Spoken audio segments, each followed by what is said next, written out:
So, I'm not much of a moto vlogger, at least I don't think I am. But I thought it would be cool, and I've had this discussion with a lot of people, not about the moto vlogging, but just about the commute. I thought it would be cool to make a video of my commute home, which is generally kind of boring, but it's a little more interesting on a motorcycle. I mean, at least for me, it's a lot more interesting on a motorcycle. So if you're considering moving to and working in the DMV, Delaware, Maryland, Virginia, or I'm sorry, DC, Maryland, Virginia, this is what you have to look forward to. It sucks.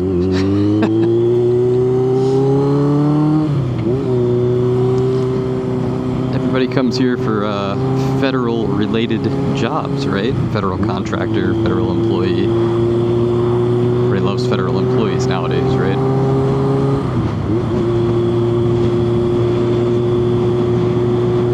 Although the jobs pay pretty well, generally speaking. You're not gonna get rich, but do alright. Sometimes getting to the job and from the job it sucks.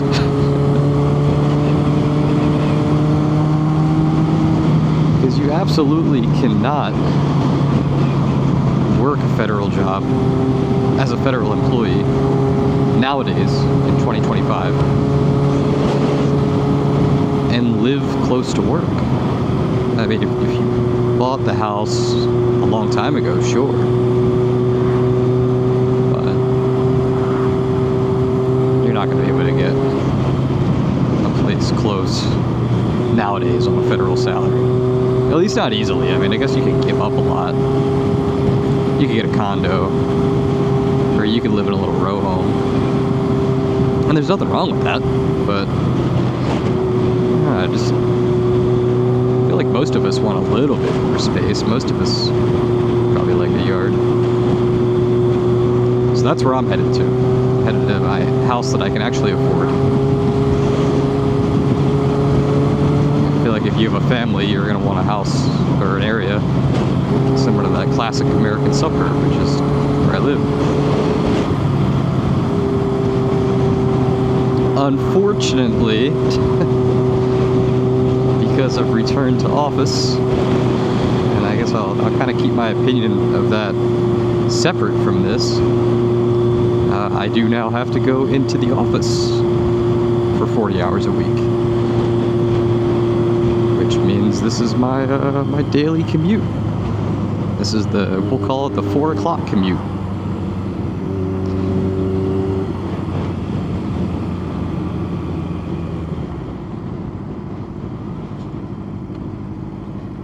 Luckily, I had some extra overtime. Well, overtime's not the right word because I'm not getting paid overtime, but I worked additional hours yesterday, which gets me out a little early today. So I left around 3:30. Says that, well, Waze says that I'll be home at 5. If I was in a car, I would be home at 5:30 or 6. Probably 5:30 because it's nice out. When it's raining, you can add a minimum of a half an hour, 45 minutes to whatever Waze says. But we're not in a car, right? So we're gonna try and beat that time. You're gonna get to see how bad traffic is, but we're not gonna have to sit in it as much. This is not a sport bike. I'm not out running any police. I'm not doing anything that'll make the police mad, I hope. But I am going to operate in a little bit of a gray area. I'll be doing some things that are legal in multiple states. I think up to 5 now. Whether they're illegal here or not,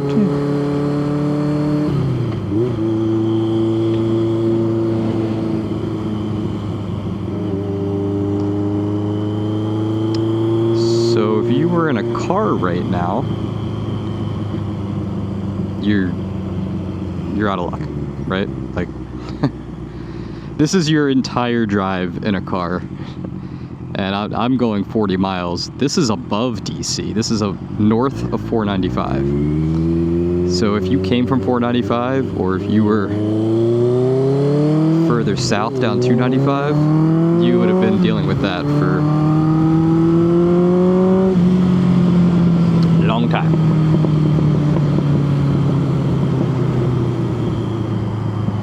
So note that no speeding has occurred. Doing 40 miles an hour up that. The speed limit's 55 on this road.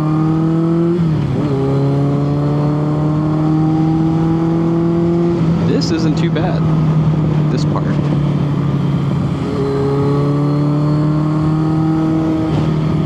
But don't you worry, it gets worse. If it could be like this the entire ride or drive home, whatever. Use a car, enjoy the air conditioning, enjoy the weather protection.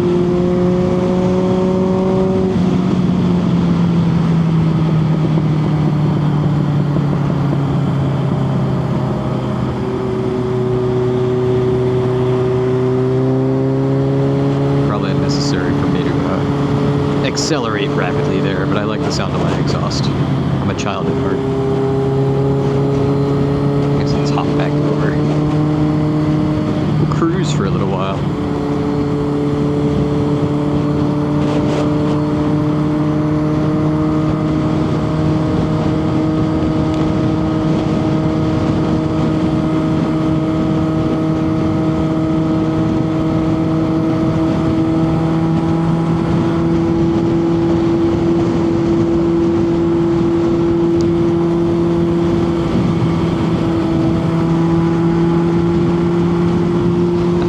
Ways at all times, because traffic can change in a heartbeat.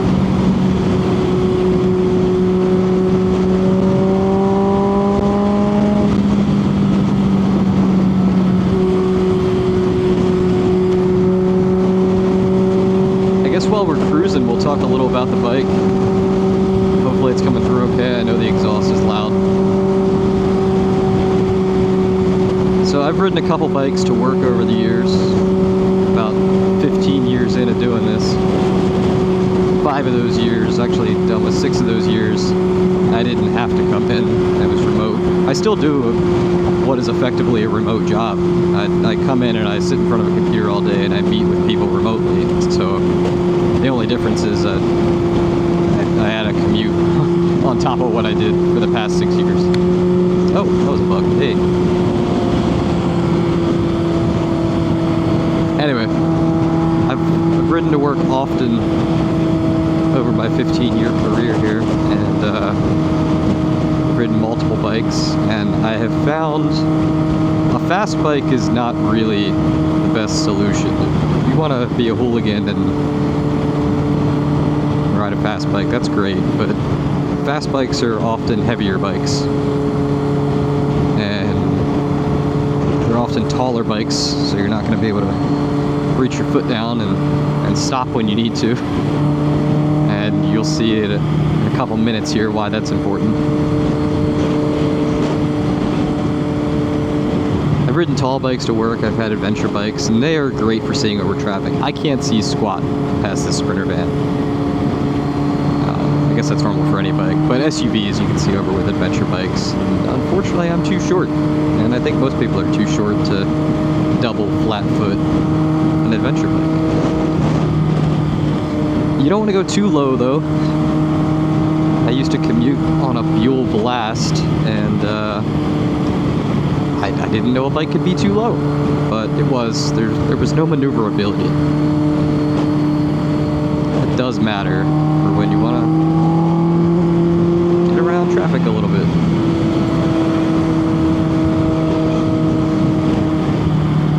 And bikes with enough power to get around traffic are generally a little bit taller. Ah, that's nice. The Sprinter van is letting me over.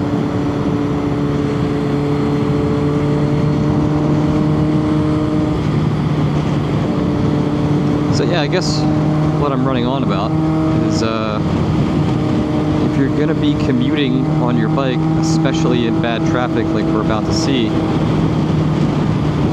get a bike that's good for commuting. Don't get a bike that specializes in the twisties. You don't need a bike that has great high-end power, top-end speed.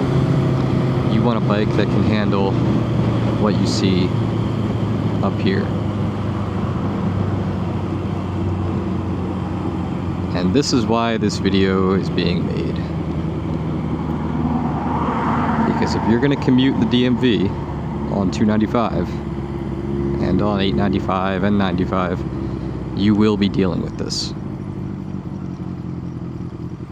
You have a couple options, right? You can get a very comfortable car and just sit here.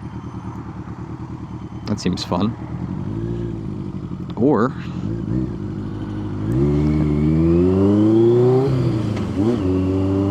you can do this.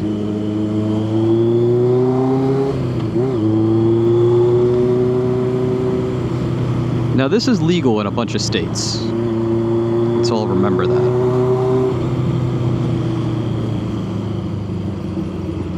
I think it should be legal in Maryland. I think it should be legal in DC. I think it should be legal nationwide. Reason being, what's happening right now. It's 95 degrees out. This is an air-cooled motorcycle. I'm in a leather jacket. I'm hot. Yes, I could drive a car or a truck with AC. Like, I get that. But I'm not. There's actually a sport bike behind me right now, also lane splitting. And he's on my behind. I'm gonna let him go. I'm gonna follow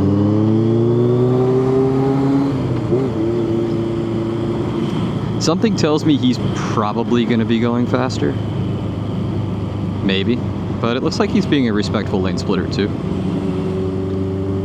Lane filter, not lane splitter. Oh yeah, but that's an important part about if you're gonna commute on a motorcycle, the type of motorcycle. These handlebars, they are super narrow. Not like super narrow, but they're narrow enough that I'm not gonna clip somebody's mirror. That would be a bad day for everyone.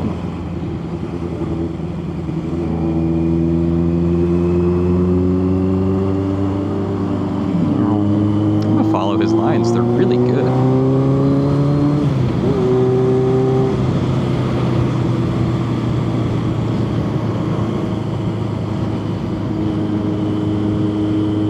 Now, is he turning right or is he getting back over? He's probably getting back over. No, he's going right. So I have to do this for a lot more miles.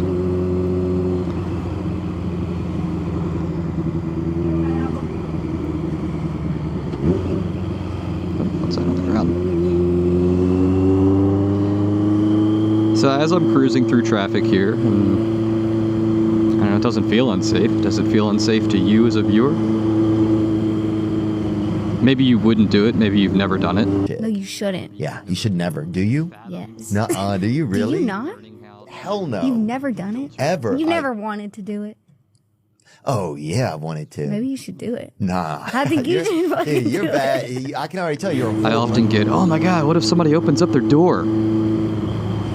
Who is going to open up their door while they're moving? Most car doors lock automatically anyway, so they'd never have time to do it. But worse than that, that's intentional, like, potential attempted murder, right? I'm on a motorcycle, they're in a multi-ton vehicle. I wonder if that guy was beeping at me.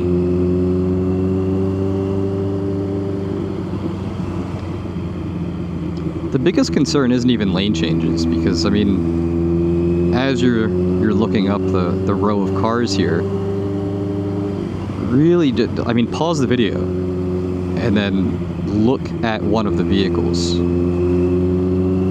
and process, how did they change lanes? Most of the time, there's a car in the lane next to them, so they cannot change lanes. So you only have to worry about a lane change, generally. I mean, unless they're going to just intentionally hit the car next to them. When there's a gap, like there was a gap there. So there is a potential. There's a gap here. So this Acura might be going over. This Buick might be going over. This Infiniti might not see me. He's already to the left pretty far. That's what I'm looking for. There's a gap here. Could be a lane change from the right. I'm calculating all of this as I'm riding and as I'm talking, which is actually a little harder now that I'm talking while I'm calculating it.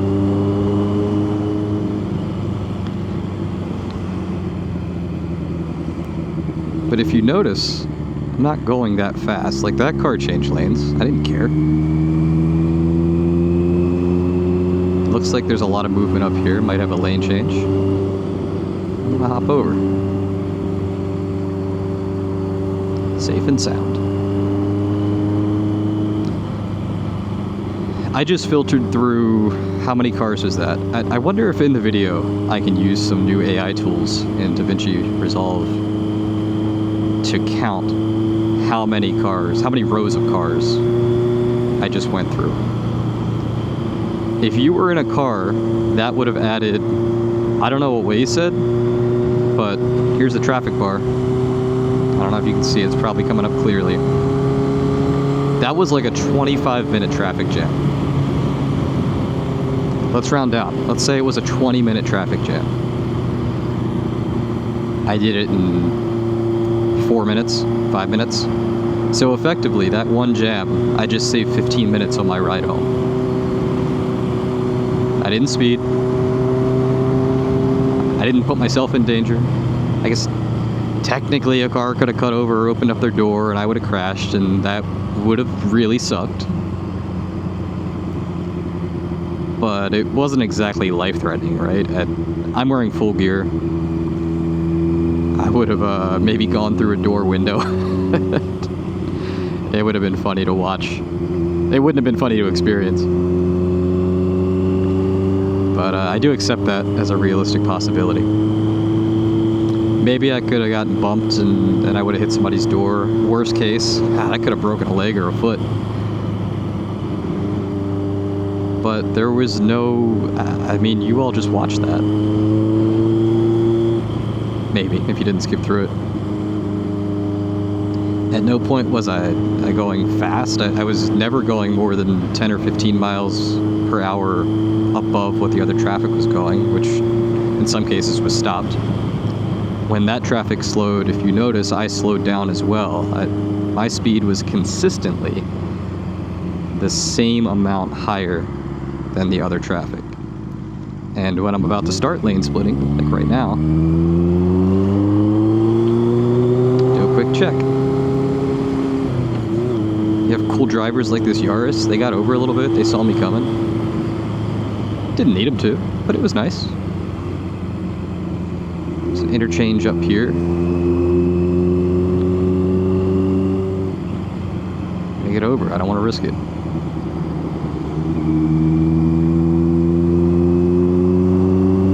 Doing 30 miles per hour now. I could have split a little further, but I mostly play the don't touch the ground game. Until I get to a toll where I just don't want to disrupt toll flow, my feet should never touch the ground.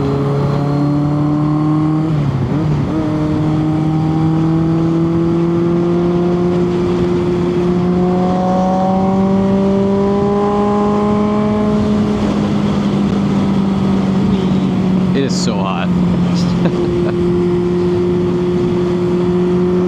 I need some water. But I can't drink any water. I've got an almost hour ride home still. Or whatever the length of this video is. That's how much longer it took me to get home. So whatever the timestamp is right now, that's how far we have to go. The total length of this ride, mileage-wise, is 30... I'm gonna cut this off at a gas station, kind of close to my house. So we'll call it 39 miles. And in a car, got 2 hours. We're seeing what's happening now. In a car, you might not do this. You could though. You could definitely be a doucher. I don't know what that guy's doing. But we'll just put ourselves right in here. Boom, dappy dat. I didn't disrupt that guy behind me. Look, he's a mile back there. That would have just been dead space that I'm now using.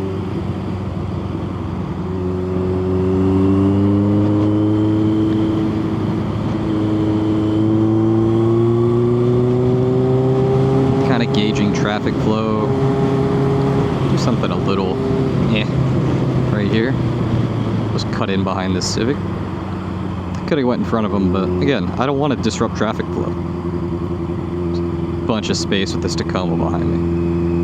Nobody had to touch their brakes, not for me anyway. Honestly, this is a good day because this is normally really backed up too, and it looks like I'm going to get all the way up past the interchange. So we'll just scoot over, ride this one out. Admittedly, this is not as bad as it normally is, because I did get to leave a little early. But I had to leave a little late yesterday, and it's actually what gave me the idea to record this. I was thinking, man, this traffic is so bad.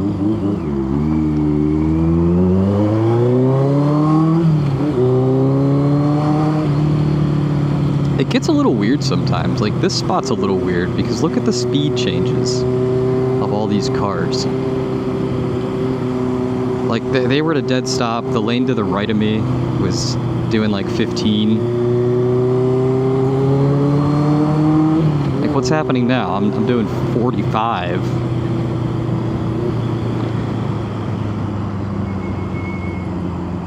The rest of traffic's doing 20,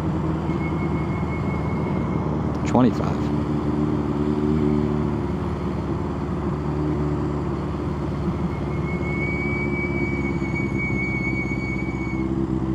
I think that's the minivan's brakes squeaking.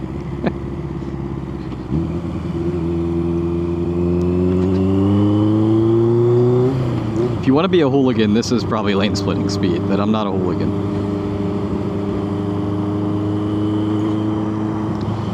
What do we got? I can't see my screen because it's so hot, and it shut off. Well, it didn't shut off, it just faded down. But I just got a Waze alert saying vehicle stopped ahead, so that should be fun. Hopefully it's just on the shoulder.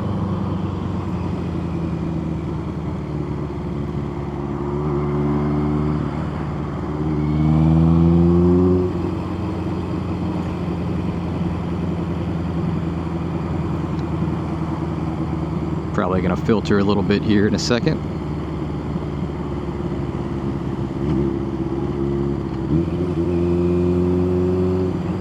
Maybe won't have to. Above 20 is not too bad. At least I get a little bit of airflow. I'm wearing the helmet with the camera mount and microphone mount today, so it's a little hotter than usual.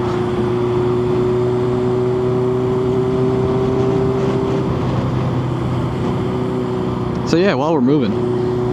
So if you're, ironically, if you're moving to this area, or if you're looking to commute to the DC area from the Baltimore area, be it the southern Baltimore area, like the Glen Burnie, Pasadena's, maybe the Ellicott cities, everything in between, or in my case, if you're going to be going through the tunnels, which, after that Key Bridge collapse, it's horrible, which you'll see.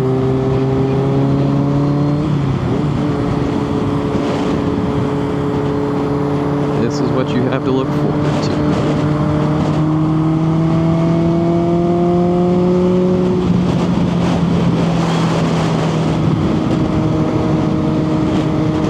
I want you to remember that if you were in a car, you'd still be in that backup where I was filtering for a mile.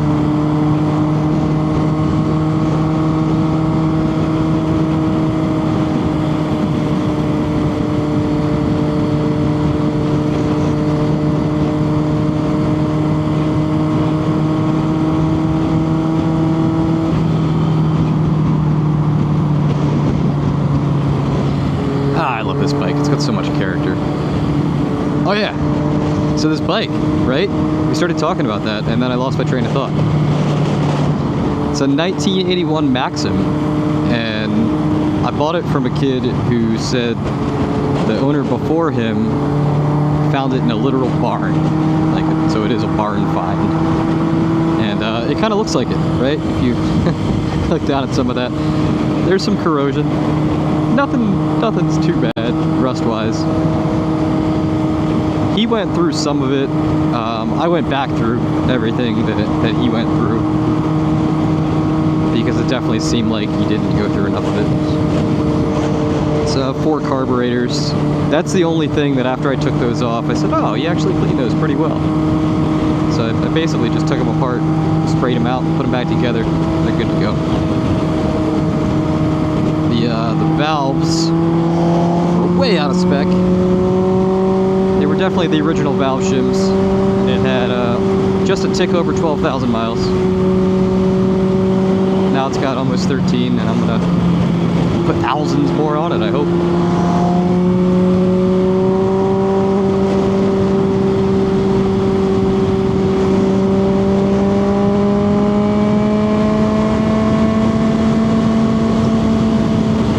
If you leave a little bit later than I did, this is all a backup.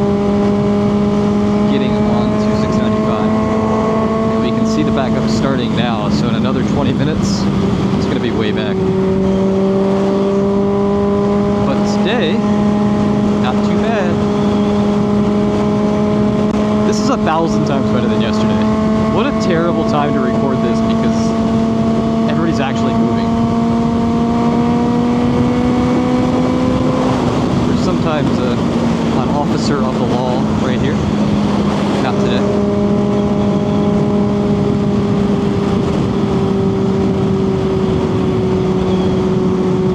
Surprised I haven't seen any officers of the law. Oh, is there one right in front of me? That'd be funny. Nope, because we're passing. Alright, so this is the decision point. There's 2 tunnels to get up north, right? There's the 895 tunnel, and there's the 95 tunnel. And traditionally, again, this is all backed up on the right-hand side. Shotgun style, whatever. It says I-95, 3 miles, 17 minutes. Think about that. Think about how slow you have to be moving to go 3 miles in 17 minutes on a 3-lane highway. 95 is probably faster if you're in a car, but it is very challenging to lane filter. You see it starting to bunch up there. It's very challenging to lane filter on a motorcycle because it gets very narrow once you get up to the Baltimore, like, city limits. And because of that, when I'm on a bike, when that sign up above that we just passed says that it takes that long in a car, I take 895, which is technically, not technically, it's going to be a little bit longer in a car because the backup is worse, and it's because it's only 2 lanes. You will always move faster with an extra lane flowing traffic, even with, hold on, we're going to pause. Listen to that. Oh yeah. Oh, she's breathing right.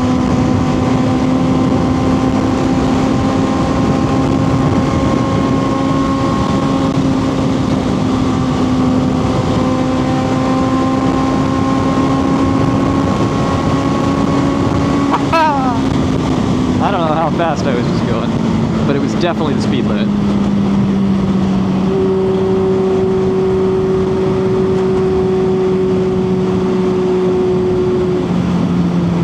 Alright, here we go. This part sucks.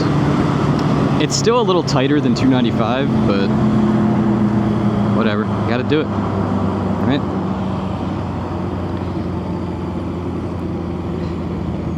These are the type of traffic conditions that motorcyclists get rear-ended when they don't lane filter. Look at this. People aren't paying attention. Which I'm not expecting them to pay attention to me right now, but like if I was in front of that SUV or in front of any of these cars, They're texting. And then, bam, I have a broken back. Probably not that bad at this speed. Oh no, that guy's got spikes. What is the CX-5 doing? Like, hey buddy.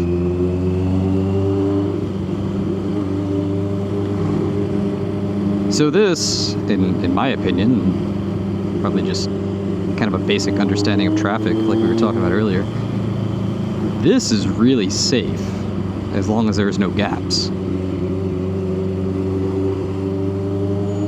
Because where's a car gonna go? Like that truck can't go anywhere. He's at a dead stop. He's up on that other guy's behind.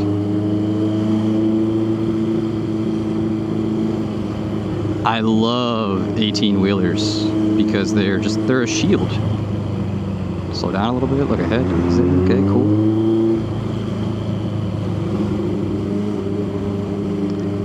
This part's great. Everybody's bumper to bumper. They can't turn. Blinkers help, for sure, but people don't always use blinkers, so I'm often peeking down at wheels. Folks tend to inch over towards the center line when they want to change lanes. Some people just drive on the center line because they're bad drivers. But, like, what's this Toyota doing all the way over on the center? It's weird. I have noticed that self-driving vehicles, I have one that's mostly self-driving,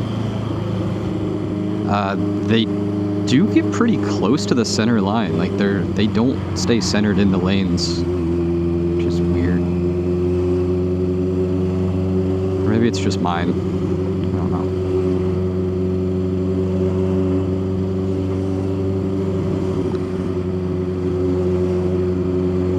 This might be an officer of the law right here. Nope.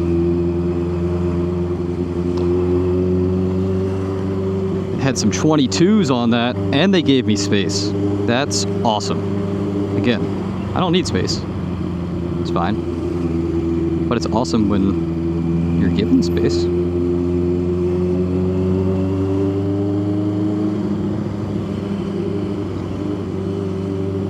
What would you be doing in a car right now? Listening to some heavy metal or gangster rap? Hating life? I'm not loving life. I don't love doing this, but I'm doing 20, everybody else is doing 5.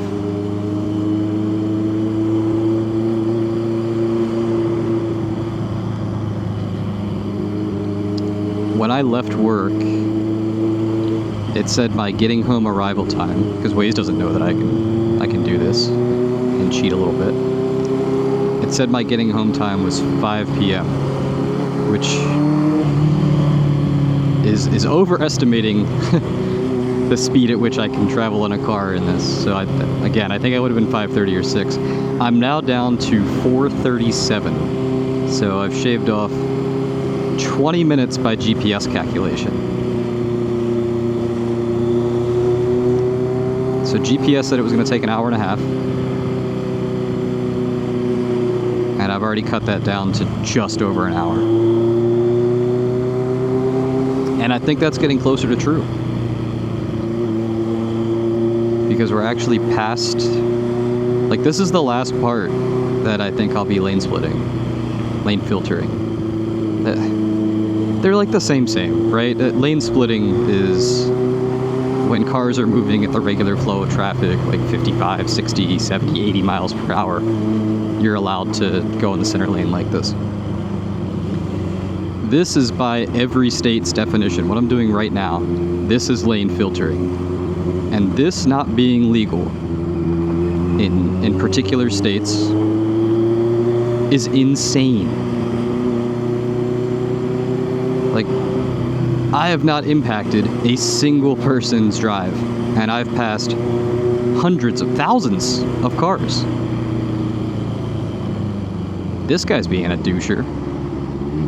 But then I'm just gonna do this. Haha. Still didn't impact anybody's drive. I don't know that he was intentionally being a douche. You can normally tell, and didn't seem like it.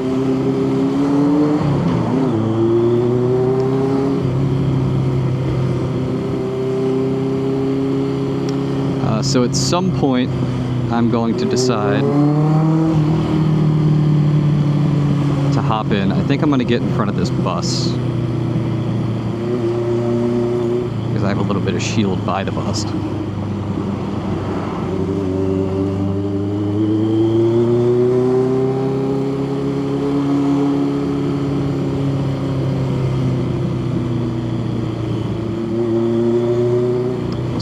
Where I'm gonna go. I'll just go right here. That's fine. I should have gotten in front of this Corolla.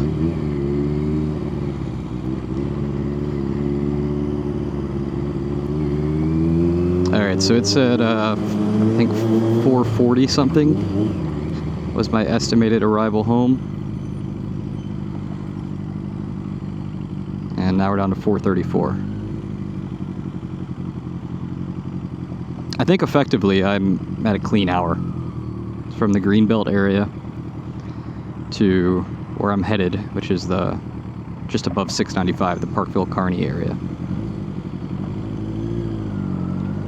And this is where I see a lot of motorcyclists be just absolute douchebags in challenging traffic conditions like this, and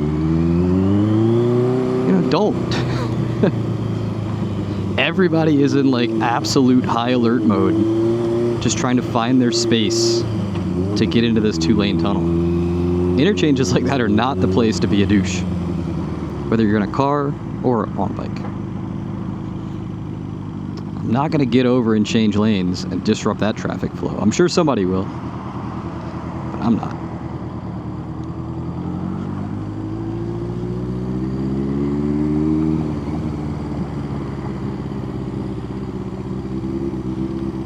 This is actually the worst part of the ride when you're on a bike, because unless you're going to be a douche, you will be going slow and you might be putting your feet down.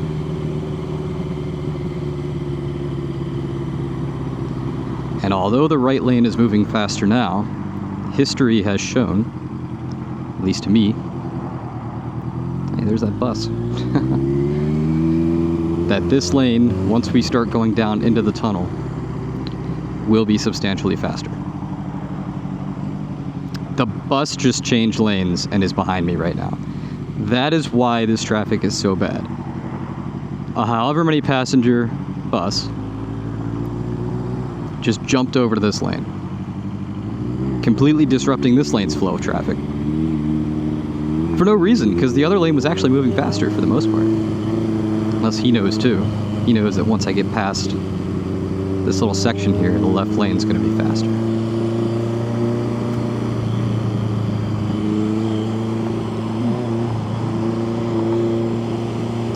Also, from my other videos, I've realized that I keep my head a little crooked like this. I don't know why. The camera's actually straight on the helmet. My head's just crooked. It got put on the wrong way when I lost it one time.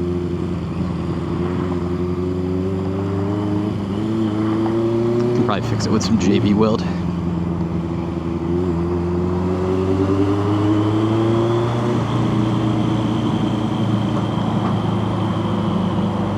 Listen to that exhaust. Oh yeah. This bike's really weird when your hands are off the bars. It likes to walk a little bit. I guess it's probably the head bearings. They're not very tight. Or maybe it's just heavy. The heaviness is probably it, because it's not shaky.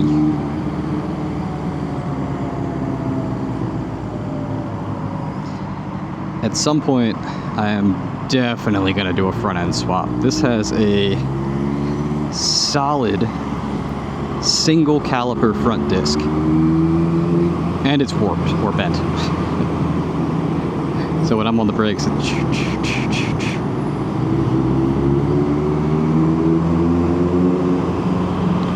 but I did rebuild the forks and they feel great, so also rebuilt the caliper. new master, new levers, new lines. So I don't know, it's good for a while.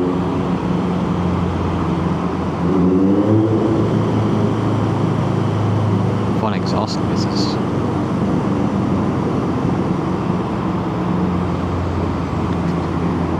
Today is so different than yesterday. Like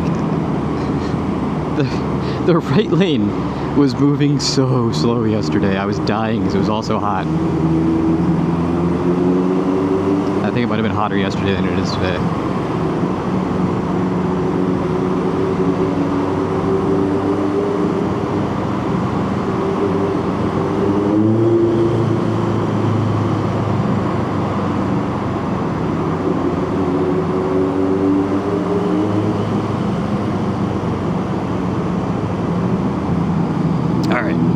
Leveled out. Everybody goes like what, less than 25 miles per hour I think we were doing down the tunnel hill, and then once we get to this flat spot it levels out. Oh, nobody's really on the brakes, a couple taps, nothing crazy, and then as soon as we start going uphill everybody accelerates.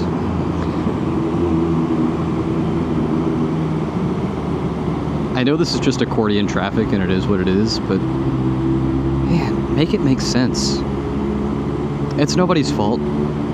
Like, this Civic can't accelerate faster. This Hyundai in front of me can't accelerate faster because there's a car in front of it. Everybody has a car in front of them.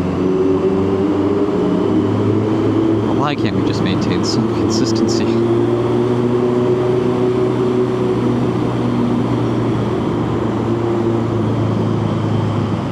I would not hate it if, in my lifetime, during times of high congestion, every car had some type of self-driving solution and could link up. Now, I don't ever foresee that being possible because, ironically, I would feel uncomfortable with that because I'd have to give some higher power access to control my vehicle. It's one thing when it controls itself and it's all self-contained. Linking up to a centralized server is kind of just asking for it, right? But man, it would be nice for this. If everybody could really drive almost bumper to bumper. In a way, it increases congestion, but everybody's moving at the same consistent rate. Yes, this is what I think about riding or driving.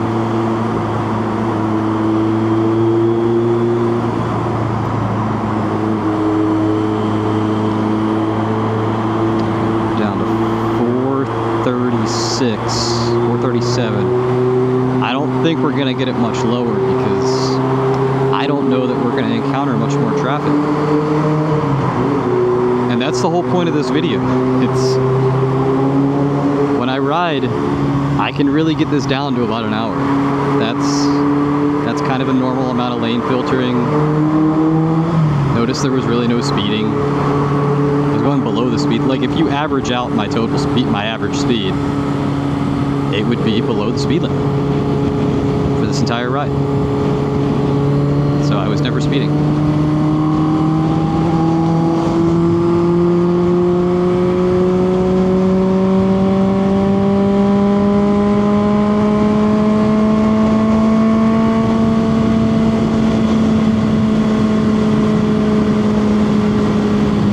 Because my average was so low,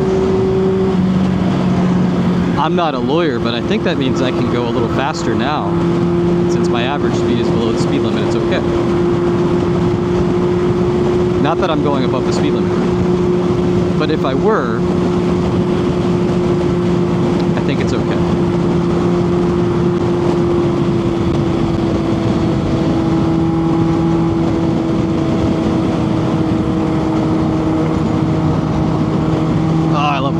Bumps are just, they're absorbed pretty well. It's not the softest suspension in the world, but it feels good overall.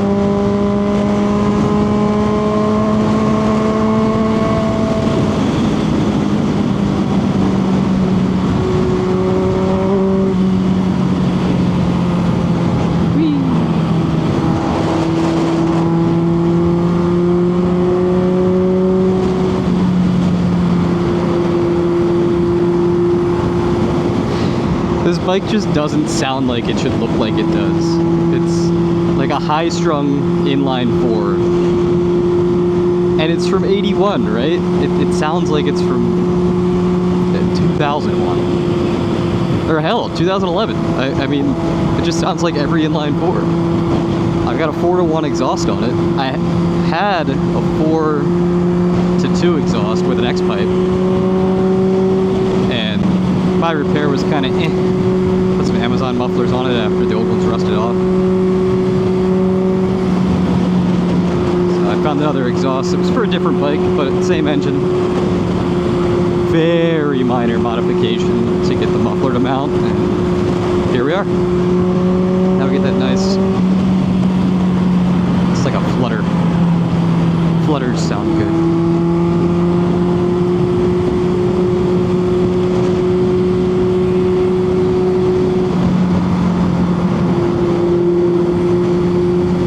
Oh, I'm at a 434. I don't know what I said before, but I think maybe we did shave a little bit of time. Oh, okay, I felt that bump. Apparently we're doing construction. Sweet. There's another one. Ugh. Oh no, there's grooves. What are we gonna do? Just gonna let the bike do its thing. I didn't mean for this to turn into a riding tutorial, but a lot of people really don't ride in traffic like this. I know a few riders that are very uncomfortable in traffic situations like this and like what we were just in. So if you're watching this video, I hope this commentary helps. Because you're getting immediate reports of exactly what's going through my head. See, like, that was more dangerous than any of the lane filtering I was doing. What was that guy doing?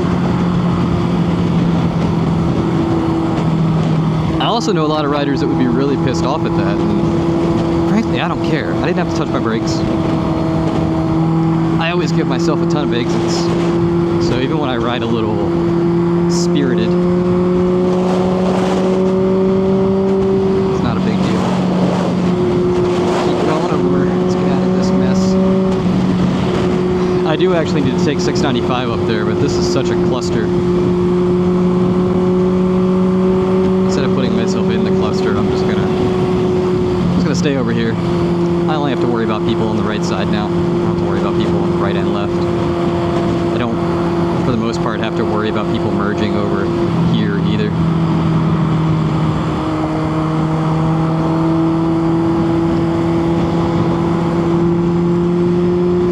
Unfortunately, what goes against like general safe riding practices is following distance. Because when you're riding in this kind of traffic, this is the following distance I generally keep, and it's not because I think this is the safest following distance in general. I would like to be further back, especially with the brakes that I have. But if I'm further back, somebody's gonna cut in. Like, I think this Jeep might cut in. Oh, good, they didn't. But this is an amount of space that if I was a car, somebody would cut in front of me for sure. Being on a bike gets you a little bit of respect when people don't do that, but then being on a bike, people can't see you. So, damned if you do and damned if you don't. Alright, so this is going to be the fun part. I gotta get over pretty soon. And I see a hole in front of this Bronco I could take.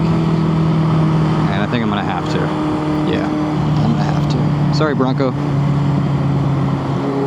That guy didn't have his blinker on, so I assumed, it wasn't a guarantee, but I assumed that was only going to be a crappy situation for a short period of time. If I would have left later, this entire ribbon is dead stop from here up. But because it's beautiful out, because I got out a little bit early, life is good. I think I'm going to be good for the rest of the way, actually. Yeah, that looks good. We'll see you get a little punched up.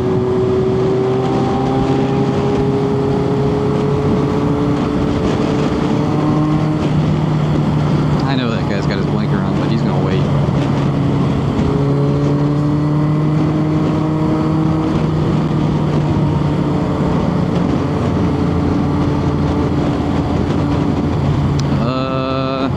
Sometimes I go up on the right side and get by everybody, but this time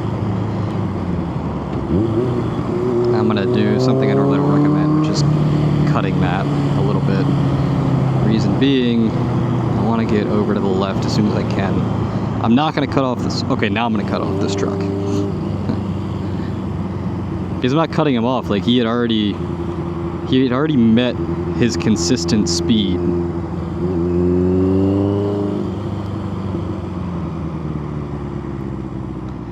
I'm always careful not to cut off, well, really anybody, but especially big trucks. If they are actively slowing down, the last thing I'm gonna do is reduce the stopping distance, their safe stopping distance. That's insane. This bike ain't gonna stop anything. And I may put on a little bit of weight, but not enough to stop a giant truck like this.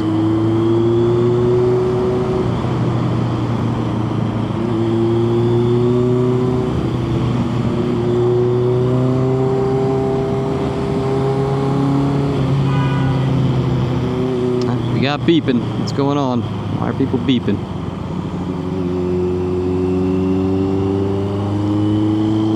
Look how happy everybody is.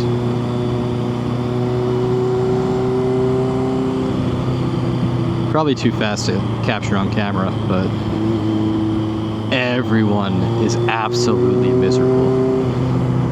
And this is not like an ideal motorcycle condition either, right? I'd rather be on big open roads with rolling hills and sweeping turns, but this is type 2 fun, and I love type 2 fun. If you don't know what that is, type 1 fun is whatever you're doing is just fun. So getting on a motorcycle on the open road, that's fun. Snowboarding, fun. Dirt biking, fun.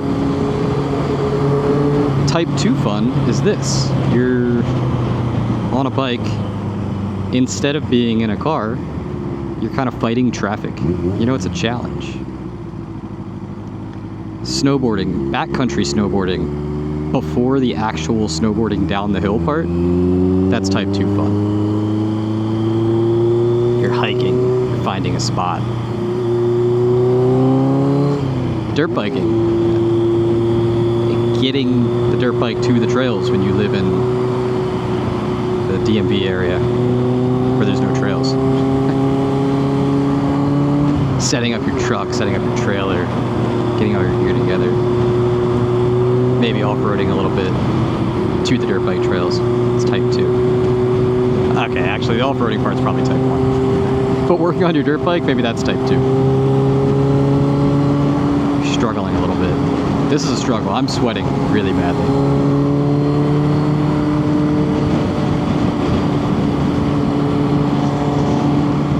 And if you gave me the option of doing this versus just about anything else, I would pick the something else. But because I'm here,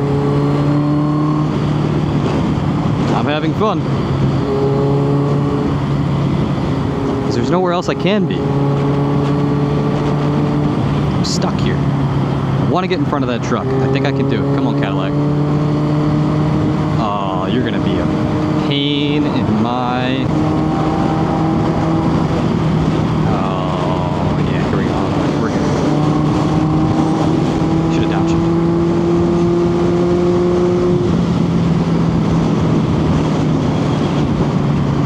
That's it.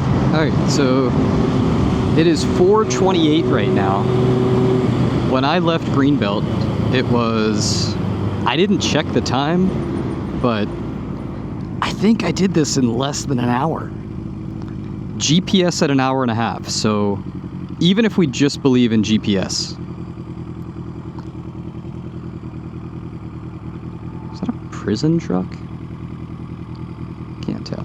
So even if we just believe GPS, riding a motorcycle saved me a half an hour, got me a half an hour of my life back. But we're not going to believe GPS. You should trust me, because I do this every day. In a car, if GPS says an hour and a half, it's 2 hours.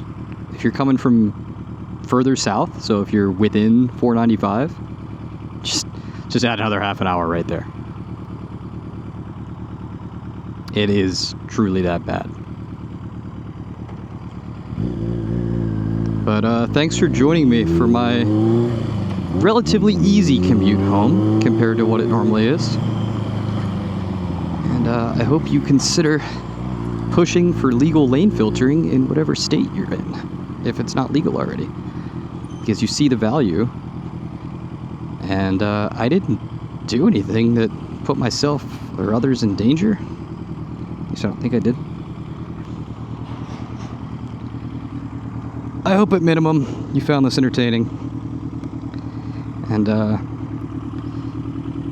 yeah, I guess thanks for watching, right? Here's the bike.